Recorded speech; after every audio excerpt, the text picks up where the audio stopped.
पुराने समय की बात है। गांव में धनीराम नाम का एक किसान रहता था। उसके पास 4 लड़के थे। धनीराम अपना घर चलने के लिए अपने खेत में कृषि कार्य करता था। लेकिन धनीराम के चारों लड़के बहुत ज्यादा आलसी थे। वह कभी भी खेतों में काम करने के लिए नहीं गए थे।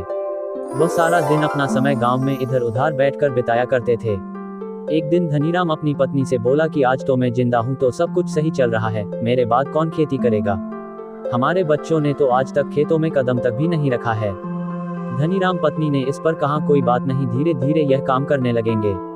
इसी तरह से धीरे धीरे समय गुजरता जा रहा था। एक दिन धनीराम की अचानक से तबीयत खराब हो जाती है और वह बहुत ज्यादा बीमार पड़ जाता है। इस दौरान धनीराम अपनी पत्नी से कहता है कि चारों लड़कों को मेरे पास बुलाऊं, मेरे पास समय बहुत कम है। इतना सुनने के बाद धनीराम की पत्नी अपने चारों लड़कों को उनके पिता के पास बुलाकर लाती है। धनीराम इस बात से बहुत ज्यादा चिंतित था कि उसके बाद उसके लड़कों का क्या होगा। इसलिए उसने अपने चारों लड़कों को अपने पास बैठाकर कहा कि मेरे पास जितना भी कमाया हुआ धन था, मैंने वह सारा अपने खेतों के नीचे दबाया हुआ है। जब मैं इस दुनिया में ना रहूं तो मेरे बाद तुम खेतों में से दबाया हुआ सारा खजाना निकलकर आपस में बांट लेना है। इतना सुनने के बाद धनीराम के चारों बेटे बहुत खुश हुए। इसके कुछ समय बाद धनीराम की बहुत ज्यादा बीमार होने की वजह से मृत्यु हो गई। धनीराम की मृत्यु के कुछ दिन बाद उसके चारों बेटे खेत में दबे हुए खजाने को खोदने के लिए निकल गए। खेत में पहुंचने के बाद चारों बेटों ने पूरा खेत खोद डाला, लेकिन उनमें से किसी को भी खजाने जैसा कुछ नहीं मिला।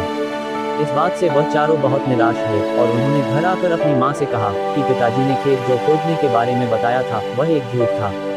हम चारों ने पूरा खेत खोद डाला, लेकिन हमें खेत में कोई भी खजाना नहीं मिला। यह सुनकर उनकी मां बोली कि तुम्हारे पिताजी ने अपने पूरे जीवन में यह घर और खेत ही कमाया है। अब जब तुमने इतनी मेहनत करके पूरा खेत खोद दिया है तो अब उसमें बीज भी डाल दो। इसके बाद चारों बेटों ने खेत में बीज बो दिए और मां के कहे गए अनुसार खेत में समय पर पानी और खाद डालने लगे।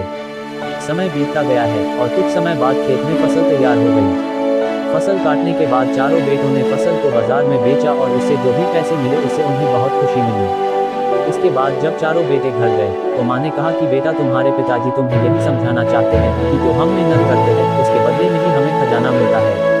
मॉरल ऑफ द स्टोरी, इस कहानी से हमें यह सीख मिलती है, अगर हमें अपने जीवन में सफल होना है तो हमें मेहनत करनी चाहिए। अगर कोई भी व्यक्ति ज्यादा आलस करता है तो वह अपने जीवन का कीमती समय बर्बाद कर रहा होता है।